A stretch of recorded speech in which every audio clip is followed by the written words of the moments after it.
To me, there are a few good reasons why you might want to get the latest console at launch. Now, they're notoriously always going to have hardware issues, but maybe you just never had one yourself and you wanted to finally have a console to play with your friends online. Or you could just have liked what you saw and maybe there's a few launch games that compelled you to upgrade or to get it. For me, it was two things. To upgrade right away, I needed to see that my PS4 games were going to be backwards compatible, which they are, and have at least one game at launch to warrant my purchase. In which case, for me, it was Demon's Souls, to a lesser extent Miles Morales. Through my PS5 bundle, I actually happened upon the Ultimate Launch Edition for Miles Morales, which ended up netting me Spider-Man Remastered. Shout out to Kohl's for coming in clutch with that bundle. Kohl's of all places. And now, a word from our sponsor. There is no sponsor. Personally, I actually didn't think that Spider-Man needed a remaster that desperately, at least enough to invest in it as part of the Ultimate Launch Edition for Miles Morales. Lucky enough, Insomniac was kind enough to update Spider-Man PS4 and allow us to upload our save data and transfer it to the remaster of Spider-Man on PS5. It was an initial omission that was puzzling to say the least. Like, I don't know why they admitted it initially, but in any case, I uploaded my save and started a game on New Game Plus. Now, as we discussed in my Miles Morales review, you now have two graphical modes. Fidelity mode, you can limit yourself to 30 FPS, but you have things like ray tracing enabled, and then there's performance mode. You'll have a nice, clean, smooth 60 FPS, but it disables more advanced graphical features in order to hit that target. Now, I started a New Game Plus run on performance mode to start, and my god, it gives the game a whole new lease on life. Like, if you played 30 FPS your whole life, the transition is almost like giving yourself an adrenaline shot and then drinking a can of Monster and then feeling like the world is so much more alive, even though it's pretty much the same, but you just can't tell the difference, nor do you want to. And again, it does hold up, and to the extent that there are dips in the frames, it's not entirely noticeable to me, and that could be because I'm a dumbass, or it's just that damn good. Fidelity mode I tried as well, and visually it's just jaw-dropping. Truly, like my first words were, "Damn, son," and I don't even have a son. At least that I know of. To the untrained eye, they may seem fairly similar in terms of visuals, and they are, for the most part, but light feels more natural and you see reflections in windows on buildings. Look how handsome you look. The frame rate is locked at 30 FPS, but 30 is playable, it's fun. If you want 60, the option is there, but you just sacrifice some visual flair for it. It's up to you, and that kind of stuff may matter to you. Spider-Man is still one of the best games out there, and it's great still. It largely succeeded because of the incredible performances, good writing, and fun gameplay.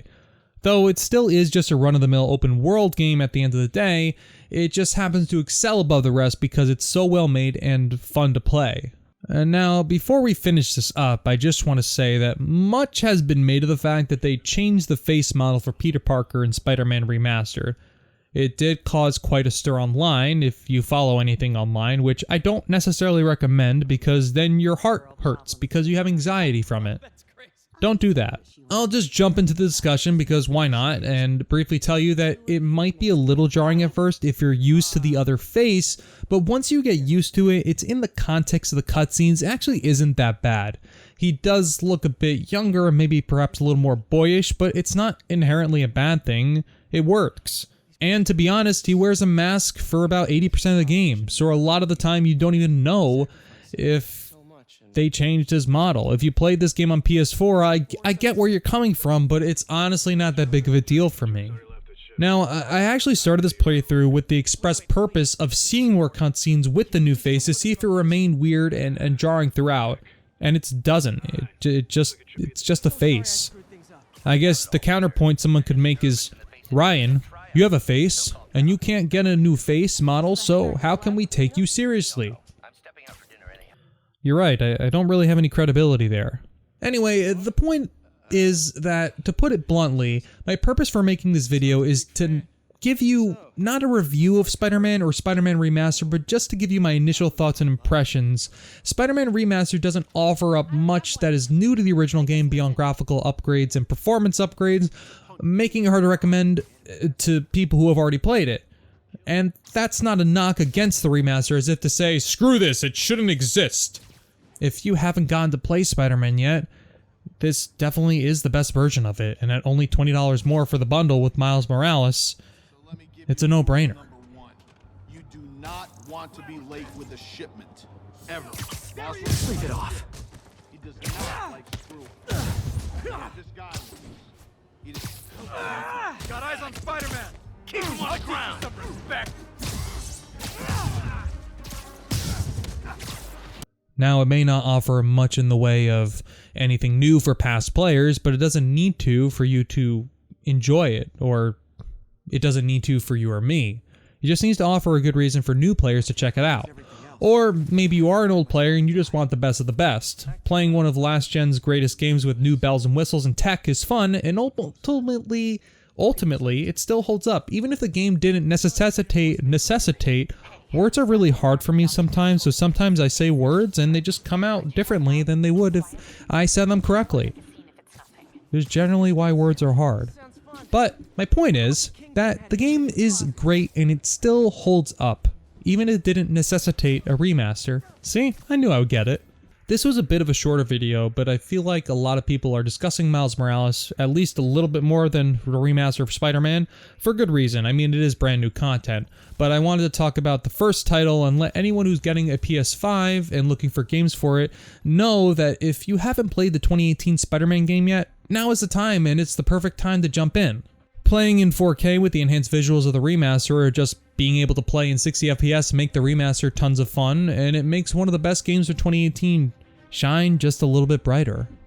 The Game of the Year edition for Spider-Man on PS4 runs for about $20 anyway right now. So, wherever you play this game, you're gonna have a good time. I didn't complete a full playthrough of the remaster because I suspected it wouldn't offer me much as a returning player, so these are just my impressions, but really the main draw of this anyway is just the enhanced visual modes, and they're really well done. Anyway, I thank you for watching. We got Cyberpunk this week, folks. Like, I can't believe it's here. Did I just jinx it by saying it out loud? Did it get delayed since I recorded this?